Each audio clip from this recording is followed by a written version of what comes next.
Bonjour, bonjour mes reines, comment allez-vous? C'est un live surprise en ce mercredi. Je suis Rissia Mayumbu, coach en développement personnel, mindset et transformation coach, avec pour mission de vie d'aider ces femmes-là qui sont passées par des traumas à sortir de ce que j'appelle le gouffre émotionnel, découvrir leur mission de vie et bien sûr devenir la meilleure version d'elles-mêmes. Donc, je sais que ça n'a pas été programmé, mais comme je vous ai dit, j'ai des messages. Quand je reçois des messages pour vous, j'aime bien les partager en fait avec amour. Donc, dites-moi comment vous allez. Est-ce que vous avez regardé déjà les premières séries qu'on a commencé dans ce groupe? Comment vous vous sentez? Parce que c'est très important que je sache l'évolution et que je sache que peut-être c'est pas trop vite. Est-ce que vous comprenez les concepts? Est-ce que vous suivez un peu le processus dans lequel je suis en train de vous mettre? Et rappelez-vous, c'est tout dans le mindset, c'est le processus. Il y a beaucoup de choses qu'il faut changer et bien sûr c'est baby step. J'aime bien le baby step parce que j'aime pas la brutalité, j'aime bien la progression et quand on va step by step, c'est-à-dire qu'étape par étape, ça nous permet en fait de ne pas être trop étouffé, ça nous permet de ne pas trop paniquer, ça nous permet bien sûr d'avoir des résultats à long terme parce que moi je suis pour les résultats à long terme parce que c'est votre vie, d'accord? Et le fait de vouloir quelque chose tout de suite, microwave, tu n'auras pas en tout cas les bénéfices que tu veux. Donc aujourd'hui, un live comme ça impromptu pour te dire en fait, pour te donner encore une toute petite astuce dans ta destinée, dans tes projets, d'accord, qui m'aide beaucoup, c'est de te poser les bonnes questions. Je m'explique. Qu'est-ce que je veux dire par te poser les bonnes questions en fait? Coucou Germaine, comment vas-tu? Ça fait longtemps? Ça fait longtemps? Tu as fait la confiture alignée? Moi, j'ai jamais vu ça. Je viens juste de voir ton post. Mais bravo, bravo. Il faut nous partager la recette dans le groupe. C'est magnifique ça. C'est magnifique ça. Je connais juste les confitures aux fruits, mais vraiment, c'est magnifique. On voit vraiment les créations et la créativité des enfants de Dieu. Alors, bravo. Que Dieu bénisse les œuvres de tes mains. Donc, je disais tantôt qu'on va... Le live, en fait, d'aujourd'hui, c'est pour te dire de te poser les bonnes questions, en fait. Depuis le début de l'année, on a commencé à faire les différentes séries sur les différents éléments qui peuvent t'empêcher ou qui peuvent empêcher quelqu'un d'accomplir sa destinée ou d'accomplir les projets que Dieu a pour lui. Et l'une juste des petites astuces aussi qui m'aide beaucoup, c'est de poser les bonnes questions en fait. Par exemple, tu veux aller quelque part, d'accord, ou tu veux t'acheter une nouvelle robe, une nouvelle boucle d'oreille, quelque chose, et tu te poses la question, tu dois te poser la bonne question en fait. Pourquoi j'achète cette boucle d'oreille, par exemple, ou pourquoi je dois acheter cette robe en fait? Qu'est-ce que cette robe, le fait d'acheter cette robe en fait, va changer dans ma vie? Je sais que ce sont des choses qui sont un peu un genre, mais ce sont des questions que si on se posait régulièrement, ça éviterait beaucoup de dépenses superflues, ça éviterait des frustrations et ça nous garderait vraiment concentrés en fait sur l'objectif parce que pour accomplir certains projets, bien sûr on en parlera en profondeur un peu plus tard, il faille avoir de l'argent, on a besoin de l'argent et des fois on se dit on n'a pas d'argent pour investir en nous parce qu'on dépense cet argent sur des choses qui ne nous ajoutent pas de la valeur. Donc, je donnais l'exemple tantôt de cette boucle d'oreille, ou bien ça peut être une paire de chaussures, ça peut être une robe, quel que soit en fait un tissage, Je ne dis pas que toutes ces choses ne sont pas importantes ou ne sont pas nécessaires.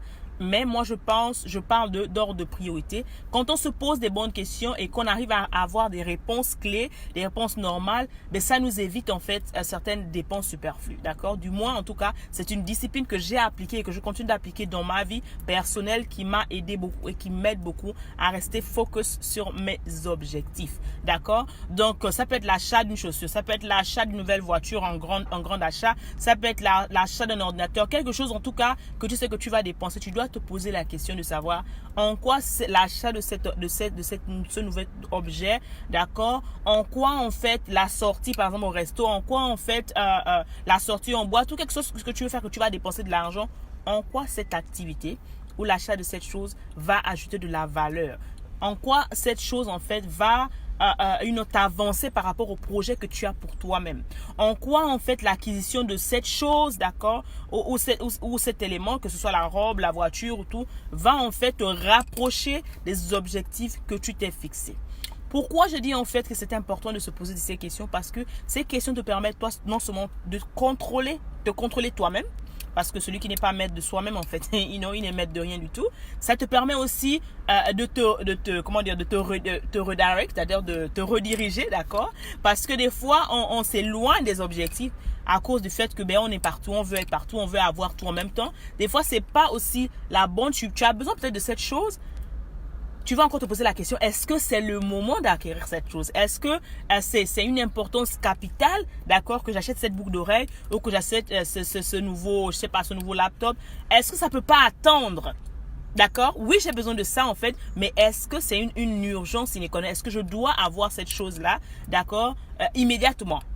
Et en se posant des questions, tu vas même voir que même en fait dans ton cerveau, en fait le cerveau réfléchit beaucoup, le cerveau pense beaucoup, mais on n'utilise pas beaucoup en fait. Mais quand tu vas le fait de penser même, de rester là en réfléchissant, ça va faire en sorte que tu vas te rendre compte que même le fait d'aller, tu vas aller dans le magasin pour pouvoir acheter cette robe ou cette chose là, d'accord? Et tu vas me dire, mais en fait c'est vrai, je n'ai même pas besoin de ça. Pourquoi en fait je vais dépenser 50 €, 60 € alors que j'ai besoin de 50 € pour autre chose? Et tu vas te rendre compte que plus tard, les 50 € que tu as épargnés parce que tu t'es contrôlé, d'accord? Parce que tu as dit non à une chose minime qui était juste passagère, en te posant des bonnes questions, qui ne t'ajoutait pas de la valeur, qui ne te faisait pas évoluer, qui ne t'avançait pas dans tes projets, tu vas te rendre compte que ces 50 € plus tard, tu auras besoin d'utiliser ça pour une chose vraiment quasi plus importante. Je m'explique. Il peut y avoir une urgence où vraiment tu te rends compte que, je sais pas, si tu as une voiture, ça peut être, ça peut être l'essence, un truc aussi banal que l'essence. Ça peut être la roue qui est, c'est-à-dire qu'une urgence vraiment impérative maintenant, et tu te rends compte que tu n'as pas d'espèce sur toi. Mais ces mêmes espèces-là, c'est ce que tu allais dépenser, juste de par les futilités, une robe, une paire de chaussures, que tu sais que ça va rester dans l'armoire, que tu vas pas porter, parce que quoi, tu as eu envie, surtout nous les femmes, hein, tu as eu envie de cette robe-là qui était belle, même si c'est en rabais. Même si c'est en rabais. C'est pas parce que c'est en rabais que tu dois aller payer 5 ou 10 €. J'en parle parce que ce sont des habitudes, moi, qui m'ont retenu vers le bas. Ce sont des choses, j'étais très impulsive, en fait, impulsive shopping. J'allais acheter parce que je voyais que c'était en solde. J'allais acheter parce que j'aimais bien les couleurs. J'allais acheter parce que, je voulais juste dépenser, en fait. Et tout ça, en fait, c'est juste une attitude intrinsèque parce qu'on n'arrive pas à se contrôler, parce qu'on se dit qu'on a impérativement besoin de ça. Et c'est faux. Tu peux dire non à toi-même. Tu peux dire, ok, non, je vais attendre. Tu peux dire, en fait, que c'est pas le moment d'acquérir cette chose-là. Ça peut attendre. Et je vous assure, en se posant ces questions, en se contrôlant, en disant non à une minime chose, tu pourras facilement comme ça économiser à chaque fois que tu as besoin. Et une autre astuce rapide, pouvoir économiser aussi à chaque fois que tu dis non à une minime chose, que ce soit, je sais pas, ça peut être un café. Aller acheter 2 $ parce qu'il y en a qui dépensent 2 € chaque jour pour un café. Tu dis non, tu sais quoi, j'ai des grands objectifs en fin de cette semaine. Je veux m'acheter peut-être un ordinateur, je n'ai pas d'argent. Mais tu commences, coucou Sorel, comment vas-tu ma chérie? Tu commences par exemple par, au lieu de refuser de dépenser 2,50 € chaque jour pour t'acheter un café un café à Starbucks. Ici Starbucks, les gens aiment bien ça. Ça te fait économiser combien? Environ 2 fois 5, ça te fait environ 10 à 12 € plus les taxes par semaine. Ces 12 € là, ça va te priver pour une petite chose rapide de 2,50 € que tu peux mettre dans une tirelire, d'accord? Et tu commences à économiser pour toi-même en fait, pour t'acheter ton ordinateur, pour t'acheter une formation, pour t'acheter un livre, pour t'acheter une conférence, quelque chose en fait de valeureux qui va ajouter de la valeur en fait. Parce que la plupart du temps, je dis toujours, on a l'argent, l'argent est là avec nous, mais c'est juste les priorités qu'on met avec l'argent. Parce que l'argent ne change pas. Ça ne change pas en fait. C'est en fonction de c'est toi qui donnes la direction à ton argent en fait. Donc, ces toutes petites choses, c'est en apprenant à se poser ces petites questions, tu t'épargnes beaucoup, tu peux économiser de l'argent, tu apprends à te maîtriser, d'accord? Et tu apprends en fait à investir, d'accord, ton argent, ton temps dans les choses et dans les activités qui t'ajoutent de la valeur. Ce sont des petites disciplines que j'ai apprises moi-même et c'était pas toujours facile de le faire. Je les ai apprises en une hard time, c'est-à-dire que la manière dure. Mais je vous assure, je partage avec vous justement parce que je sais qu'il y a une femme, surtout nous les femmes, on a ce petit problème-là de dépenses impulsives. Et ça peut être juste un petit rouge à lèvres. C'est-à-dire que aussi minime que soit en fait, ça peut être, des gâteaux. Il y en a qui aiment bien les gâteaux. Moi, j'aimais bien les gâteaux à l'époque. J'aime bien les gâteaux, mais vraiment, j'ai appris à diminuer, à me contrôler. Ça peut être quoi, je sais pas, un coca si tu es au pays. Ça peut être quoi, un Fanta, ça peut être quoi. Juste des trucs minimes en fait que tu minimises, mais sur lesquels on dépense de l'argent en fait. Et cette petite somme d'argent, tu peux les épargner et commencer à investir quelque chose de gros. Quand je vois par exemple les gens me disent que coach, je veux bien assister à ta formation, mais je n'ai pas d'argent. Je dis, tu n'es pas le problème, c'est pas l'argent. Le problème, c'est la priorité que tu donnes en fait à ton argent. Le problème, c'est vraiment la priorité que tu donnes à tes activités en fait. Parce que moi, je partage toujours aussi simplement comment j'ai pu payer une formation alors que je n'avais pas d'argent à l'époque. J'ai décidé de réorienter mon argent en fait. J'avais genre des trucs, les souscriptions d'Oprah, c'est-à-dire beaucoup de trucs en fait qui te prennent 5 $ par là, 10 € par là, 10 machin, que tu banalises. Mais à la fin, quand tu additionnes tout ça, tu peux dépenser banalement 100 €, 200 € dans les souscriptions par exemple, c'est-à-dire que les abonnements, que tu ne, comment dire, des moments en fait, tu ne lis même pas ces choses-là. Des moments en fait, tu n'as même pas le temps de t'asseoir et vraiment te concentrer sur ces choses-là en fait. C'est-à-dire que ça ne t'ajoute pas de la valeur. Ça te prend de l'argent, d'accord? Tu te dis en fait inconsciemment ce qu'on se dit c'est que parce qu'on paye de l'argent en fait, c'est quelque chose de bien. Mais si tu n'utilises pas cette chose-là, d'accord? Si tu n'utilises pas au quotidien, tu es en train de dépenser ton argent en fait dans quelque chose qui n'a pas de, ce n'est pas valeureux en fait. Parce que pour que quelque chose transforme ta vie, il faudrait que tu l'utilises en fait. Mais si c'est une chose, un abonnement que tu as alors que tu ne vas que... Je vais rire, je vais finir par là. Un truc aussi simple, l'abonnement à la gym. Moi-même, j'étais championne d'aller payer les abonnements à la gym. J'avais même 2 abonnements à l'époque, une école de danse et la salle de gym. On retirait chaque fin du mois quelque chose. Chaque fin du mois. Ça pouvait être, c'était combien? 45 $, je me rappelle plus à l'époque. Et j'étais contente, j'étais fière parce que dans ma tête, j'avais l'impression que j'investissais en moi. D'accord? J'avais l'impression que j'investissais en moi. Mais rendez-vous compte que je me suis rendu compte qu'à chaque fois, des fois, je n'avais pas le temps d'aller parce que les différents programmes de la salle de gym ne correspondaient pas à mon programme.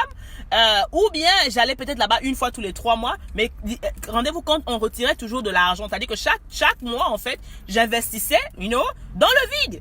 Donc, je me suis dit, mais à un moment, quand j'ai commencé à prendre justement cette console, je me suis dit, ok, en quoi me sert d'accord cet abonnement à la gym que je ne dépense pas? Parce que ici, lorsque tu signes, par exemple, c'est comme un contrat, en fait. Tu signes, c'est-à-dire que c'est un an, en fait. Donc, tu es stock, c'est-à-dire que tu es dans dans une boîte parce que tu as souscrit, tu as payé un engagement d'aller de signer, en fait. Dans chaque fin du mois que tu ailles à la gym, que tu n'ailles pas à la gym, on retire, toi, tu payes, en fait.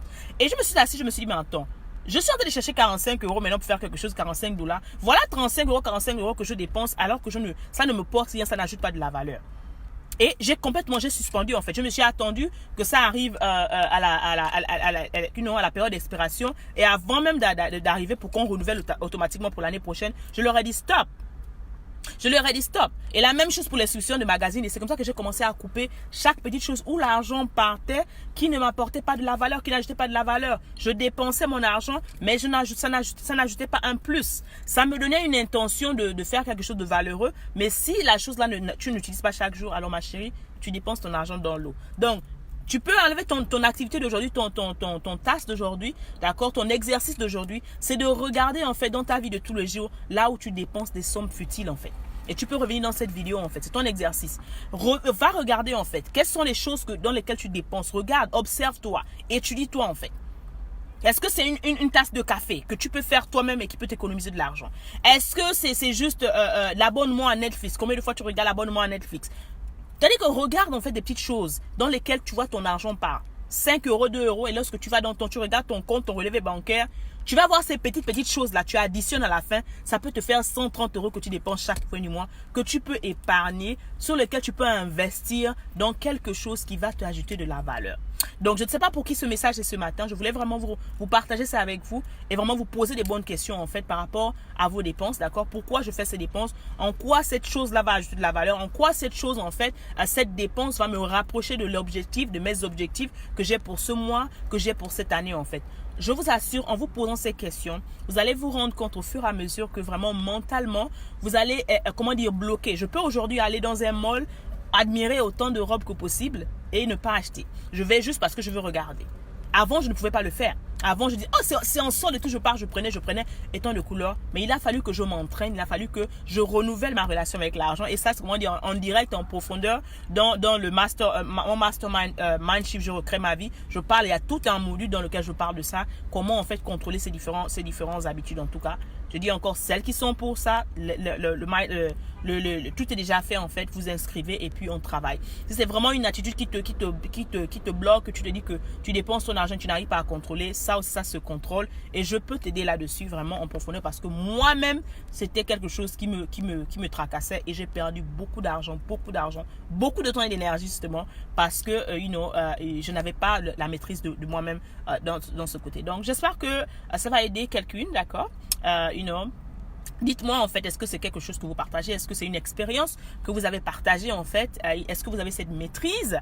D'accord? Partagez. Est-ce que vous avez d'autres astuces par rapport à ça? N'hésitez pas à le partager parce que je dis toujours, je ne détiens pas la connaissance absolue. D'accord? Et bien sûr, c'était juste pour ajouter de la saveur à votre journée, à votre semaine. N'oubliez pas, si vous n'êtes pas encore abonné à notre chaîne YouTube, allez-y, abonnez-vous avec amour. Et bien sûr, suivez aussi, il y a ma page normale, professionnelle, Born for a Purpose, dans laquelle justement dans quelques minutes, je vais aller donner la leçon de vie de la semaine. Et bien sûr, suivez-nous, bien sûr, partagez les posts. Et bien sûr, si vous connaissez une femme qui a besoin peut-être qui a besoin d'être écoutée, le groupe c'est Écho des femmes, invitez-la à ce groupe afin que vraiment elle puisse ajouter un peu de la lumière à sa vie. Alors, je vais vous laisser en disant, rappelez-vous que vous êtes né pour une mission. Alors, ne comparez jamais votre vie, ni la saison dans laquelle vous êtes, d'accord, ni l'expérience que vous vivez, ni votre histoire avec celle d'une personne. J'aimerais que vous embrassiez votre unicité et rappelez-vous que je suis là pour changer le monde, une mentalité à la fois. Alors, c'était votre coach avec amour. N'hésitez pas de venir en fait réagir et répondre. Si vous n'avez pas regardé les dernières vidéos qu'on a postées aussi sur le groupe, allez-y les regarder, d'accord, sur les différentes choses qui nous empêchent d'accomplir notre destinée. Donc, merci. Si vous avez regardé live, mettez hashtag live. Si vous revenez en replay, mettez hashtag replay. Merci à Germaine, merci à Sorel. Gros bisous à vous là-bas et bonne journée ou bon après-midi avec amour. Au revoir.